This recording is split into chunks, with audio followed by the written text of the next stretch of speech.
Before muscle cars ruled America's streets, a South African mechanic had a wild idea.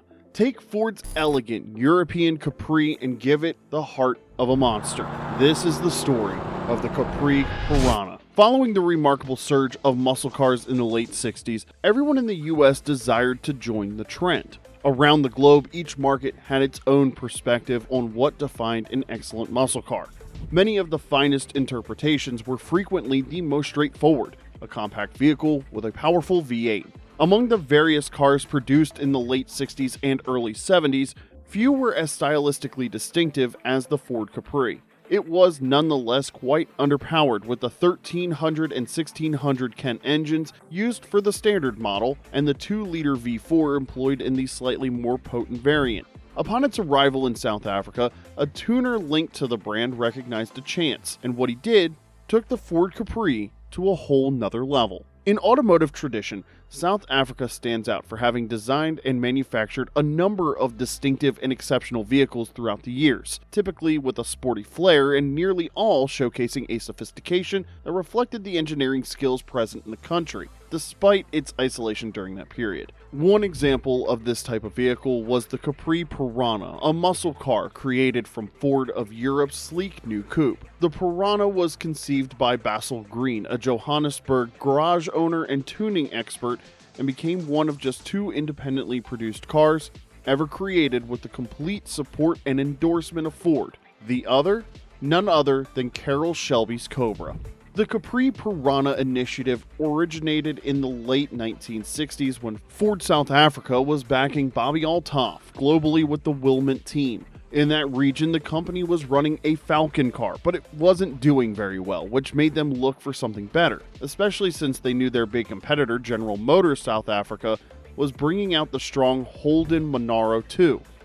At this time, Green had already built the MK2 Cortina Perana V6 for street driving and racing and had gotten to know Ford's top leaders through the Grosvenor Ford car shop, which was the main place selling the Peranas. Ford asked Green to gather some facts, so he went to Port Elizabeth to look around. The Capri, which they advertised as the car you've always promised yourself, had just come out in the area. And Green looked at it closely and asked for some parts to build a test car. Ford South Africa leaders Ron Scott and Spence Sterling really liked Basil's idea and promised to give him all the money needed. Green established new facilities on Plantation Road, Edenvale, and the prototype construction began, according to the old Group 5 regulations, using a batch of components from Ford's GT40 Le Mans vehicle. The steering rack for right-hand drive needed to be replaced to fit the Gurney Westlake 302 Ci V8 equipped with a high-rise manifold, a 4-barrel Holley, and a BG camshaft with Ford's 4-speed top-loader transmission. Alongside the brakes and wheels, the front suspension was swapped for GT40 components. A 9-inch limited slip differential was additionally installed. With flared wheel arches and the body finished in Team Gunston's iconic burnt orange with contrasting stripes, X181, the race number assigned for the new season, was set to compete. The result? Complete supremacy. Althoff and the Perana secured the championship by triumphing in 12 out of 13 races of the 1970 season, with the sole setback being a DNF caused by a broken crankshaft. The stage was prepared, but whether by accident or intention, the racing regulations were altered in 1971 to align with the more production-oriented Group 2 formula. However, the Perana continued to excel under the control of Koos Swainpole, Basil van Rooyen, Peter Groff, and Althoff, who also claimed the title in 1971. The Works Team Gunston vehicles exhibited distinctive C-shaped rear leaf springs that enabled the installation of the broad 14.5-inch GP.5 wheels and tires within the tighter wheel arch flares mandated by the GP2 regulations, a flexing of the rules that annoyed the privateers, notably Van Rooyen, but was considered lawful by race officials. The road-capable Capri Peranas derived from the 3000 XL were South Africa's top muscle car in the 70s.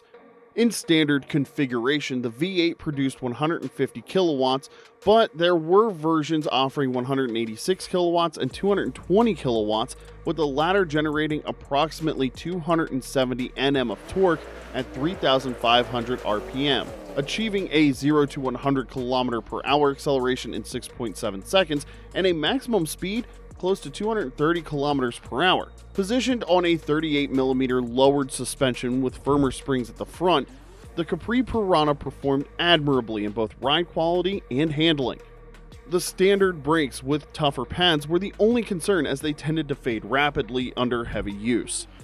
Driving the FMM's classic yellow and black 220 kilowatt road car, featuring Perana's distinctive rear window louve unapologetically borrowed from the Lamborghini Miura, its vintage performance pony character, was instantly recognizable. Sufficient torque enabled smooth movement on the dry sections of the road. Cornering demanded a slow and fast out method to manage the natural understeer, although pressing the accelerator assisted in pivoting the rear. The unassisted steering is substantial without being cumbersome.